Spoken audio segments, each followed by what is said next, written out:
नमस्कार दोस्तों, मैं विवेक दुबे हाजिर हूँ एक नई जानकारी लेकर। आप स्क्रीन पर जो आदेश देख रहे हैं वह जनहित याचिका से जुड़े हुए एक मैटर पर है और इस याचिका को दायर किया था धनेश पाल जी ने, जो कि चकरभाठा कैंप विकास नगर में रहते हैं। और इन्होंने स्कूल शिक्षा विभाग से जुड़ा हुआ एक मसला न्यायालय में दायर किया था और इस पर निर्णय आया है कोर्ट का, डबल बेंच का।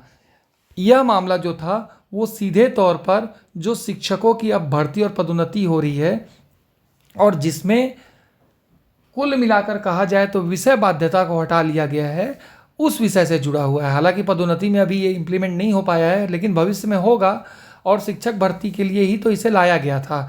तो इसी विषय को लेकर इन्होंने याचिका दायर की है और इस याचिका में जो है उन्होंने ये बात रखी थी। देखिए, मैं सीधे हिंदी में बता देता हूँ क्योंकि वीडियो बहुत लंबा बन जाएगा। इन्होंने ये बात की थी कि पहले जो है क्वालिटी एजुकेशन के लिए प्रॉपर सब्जेक्ट टीचर की नियुक्ति होती थी, लेकिन अब उसको हटा दिया गया है और उसकी जगह जनरलाइज कर दिया गया है और कोई भी स्नातक डिग्रीधारी जो है वो किसी भी विषय का शिक्षक बन सकता है। उसे इन्होंने गलत बताया था और इसमें रिलीफ की मांग की थी और यह कहा था कि इसे जो नोटिफिकेशन जारी हुआ है उस या जो संशोधन हुआ है, अमेंडमेंट हुआ है, उसको अब खारिज कर दिया जाना चाहिए। इस बात को लेकर जब सुनवाई हुई तो उनके तरफ से यह भी कहा गया कि the state government is now going to appoint subject teacher by removing the requirement of graduation in particular subject faculty varies earlier the subject teacher were appointed on the basis of graduation in concern subject. यानी वो ये कह रहे हैं कि अब जो राज्य सरकार नियुक्त करने जा रही है वो विषय बाध्यता को हटाते हुए नियुक्ति कर रही है, जबकि पहले इसी पोस्ट पर जो शिक्षकों की भर्ती होती थी वो उनके स्नातक के विषय को देखते हुए किया जाता था। तो अब जो स्थिति निर्मित होगी उसमें यह होगा कि संस्कृत से स्नातक जो टीचर हैं वो अब मैथ्स और साइंस पढ़ाएंगे।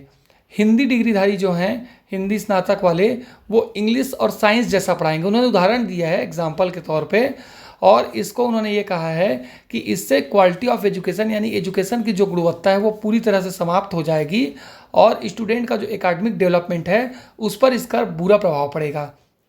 इसके आगे उन्होंने बताया है कि स्टेट गवर्नमेंट ने नोटिफिकेशन जारी किया है 4 मई 2023 को, जिसमें ग्रेजुएशन की जो विषय बाध्यता है उसको हटा दिया गया है और कोई भी टीचर कोई भी सब्जेक्ट पढ़ा सकता है, जो कि कैरियर और फ्यूचर दोनों स्टूडेंट का तबाह कर देगा। उन्होंने आगे बताया है कि 4 मई के बाद 6 मई को आत्मानंद का भी विज्ञापन निकला है, उसमें विषय बाध्यता जो है उसको रखा गया है। यानी आत्मानंद के लिए तो विषय बाध्यता रहेगी, लेकिन नॉर्मल जो स्कूल है गवर्नमेंट स्कूल वहाँ पर विषय बाध्यता नहीं रहेगी। इसको उदाहरण के तौर पर रखते हुए उन्होंने प्रे किया था कि जो पुरानी व्यवस्था है उसी को वापस रिस्टोर कर दिया जाए, उसी व्यवस्था को पुनः प्रयोग में लाने के लिए ये जो नोटिफिकेशन, ये जो अमेंडमेंट किया गया है उसको निरस्त किया जाए, ताकि क्वालिटी एजुकेशन, गुणवत्तापूर्ण शिक्षा पर इसका बुरा प्रभाव ना पड़े। इसके बाद जब सरकारी वकील की बात आई तो उन्होंने इस PIL को लेकर ऑब्जेक्शन उठाया और उन्होंने कहा कि जब याचिकाकर्ता ने याचिका दायर की है तो उन्होंने इसमें उत्तरांचल वर्सेस बलवंत सिंह चौफाल का जो मामला है सुप्रीम कोर्ट का, उसको शामिल नहीं किया है, उसका खुलासा नहीं किया है और इसी के आधार पर उन्होंने मांग की कि इसको डिसमिस कर देना चाहिए, खारिज कर देना चाहिए। ठीक है। इसके बाद जो न्यायालय है उसने अपना फैसला सुनाते हुए कहा है कि कोर्ट को इस बात का ध्यान रखना चाहिए कि कोर्ट की ये ड्यूटी है, कोर्ट की ये जिम्मेदारी है कि वो इस बात का ध्यान दे कि कोई भी जनहित याचिका पर्सनल गेन के लिए या अपने प्राइवेट उद्देश्य के लिए इसके लिए दायर नहीं होना चाहिए। यानी कहीं ना कहीं उद्देश्य को लेकर न्यायालय को इस याचिकाकर्ता की कहीं ना कहीं कह लीजिए कि संदेह था या वो सेटिस्फाइड नहीं थे और उन्होंने आगे कहा है कि कोर्ट को हमेशा जेन्युइन और बोनाफाइड जो PIL है उसे ही स्वीकार करना चाहिए और अगर दूसरे डे का कोई PIL आ रहा है जिसमें कुछ और उद्देश्य निहित हो, छुपे हों, तो उन्हें खारिज करना चाहिए। और इसी बात को लेकर उन्होंने ये भी कहा कि verify the credential of the petitioner before entertaining a PIL। किसी भी जनहित याचिका की सुनवाई से पहले कोर्ट को इस बात का भी प्राइमा फेसी ध्यान रखना चाहिए कि उस याचिकाकर्ता की क्रेडिबिलिटी क्या है, ठीक है। और इस बात का भी ध्यान रखना चाहिए कि जो जनहित याचिका दायर की गई है वो वास्तव में जनहितकारी होनी चाहिए या ऐसी याचिका हो जो इस उद्देश्य से लागू की गई हो कि जनता को जो नुकसान पहुंच रहा है उसको रोका जा सके। इसके बाद आगे बढ़ते हुए उन्होंने ये भी कहा है कि except for stating that the petitioner is resident of Chhattisgarh. अब आ गई बात कि पिटिशनर की क्या योग्यता है, पिटिशनर कौन है। तो इसमें सिर्फ पिटिशनर के बारे में ये बताया गया है याचिका में कि वह छत्तीसगढ़ का निवासी है और अलग अलग प्रकार के सामाजिक कार्यों में भाग लेता है। Nothing further has been stated about the credential of the petitioner. इसके अतिरिक्त पिटिशनर के बारे में कुछ भी नहीं बताया गया है। और इसी को ध्यान में रखते हुए कोर्ट ने जो है इस याचिका को खारिज कर दिया है, यानी उनको कहीं ना कहीं पिटिशनर के क्रेडिबिलिटी पे शक था। देखिए, इस आदेश को जब आप ध्यान से पढ़ेंगे, मैं इस आदेश को इसी यूट्यूब जो अपना अभी मैं डाल रहा हूँ उस वीडियो के नीचे मैं लिंक में डाल दूंगा। आप पूरा आदेश जब पढ़ेंगे तो आप पाएंगे कि कहीं पर भी इस उद्देश्य पर चर्चा ही नहीं हुई है कि विषय बाध्यता समाप्त किया जाना सही है कि नहीं है। दरअसल जिन्होंने याचिका दायर की थी उनके उद्देश्य को लेकर, उनकी क्रेडिबिलिटी को लेकर, उनकी साख को लेकर सवाल न्यायालय ने खड़े किए और उसके बाद याचिका को खारिज कर दी।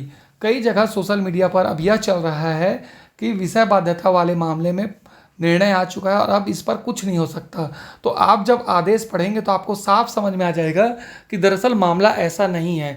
जिसने जनहित याचिका दायर की थी उसके साख पर ज़्यादा सवाल उठे हैं, उनके उद्देश्य पर उठे हैं और केवल उसी पर न्यायालय ने अपनी बात रखते हुए याचिका को प्रथम दृष्टया ही खारिज कर दी है। मैं हमेशा कहता हूं कि न्यायालय में कोई भी याचिका दायर हो तो पूर्ण रूपेण तैयारी के साथ होनी चाहिए और कहीं ना कहीं इस पर यह अभाव दिखता है कि जिन्होंने याचिका दायर की थी उनके याचिका को न्यायालय ने प्रथम फैसले में ही खारिज करने का सोच लिया, क्योंकि उनकी क्रेडिबिलिटी को लेकर कहीं ना कहीं सवाल उठ खड़े हुए थे।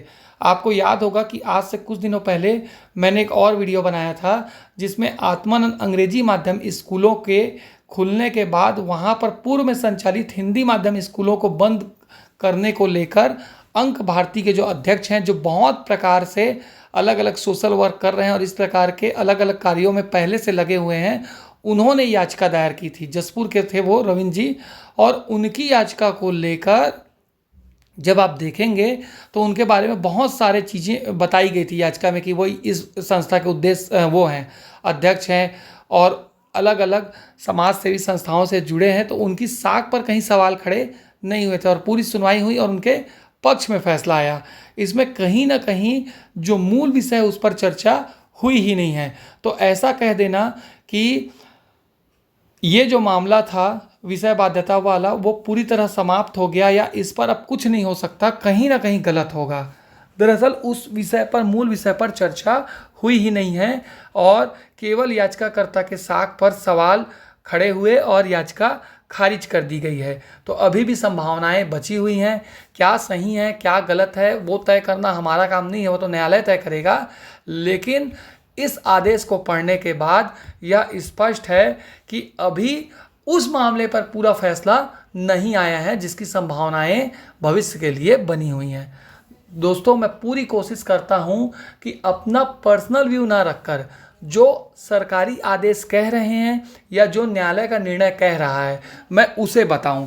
इसमें मेरा अपना कोई पर्सनल इंटरेस्ट या पर्सनल मेरी राय मैं कभी भी कोशिश नहीं करता कि झलके। जो कागज़ कह रहा है, जो दस्तावेज कह रहा है, उसके अकॉर्डिंग मैं जानकारी देता हूं। यदि आपको मेरी यह कोशिश अच्छी लगती है तो आप वीडियो को अधिक से अधिक लोगों तक पहुंचाएं ताकि हमारे शिक्षक साथियों को सही जानकारी मिल सके, वो जागरूक हो सकें। और जानकारी आज के डेट में असली ताकत है। मेरी कोशिश अगर आपको अच्छी लगती है तो आप चैनल को सब्सक्राइब करें और अपने अन्य दोस्तों तक भी इन खबरों को पहुंचाएं। लेकिन तभी पहुंचाएं जब आपको लगता है कि मैं सही दिशा में प्रयास कर रहा हूं। धन्यवाद दोस्तों, आपका सहयोग अगर साथ बना रहा तो हम लगातार इसी प्रकार से नई नई जानकारी आप तक पहुंचाते रहेंगे। Thank you.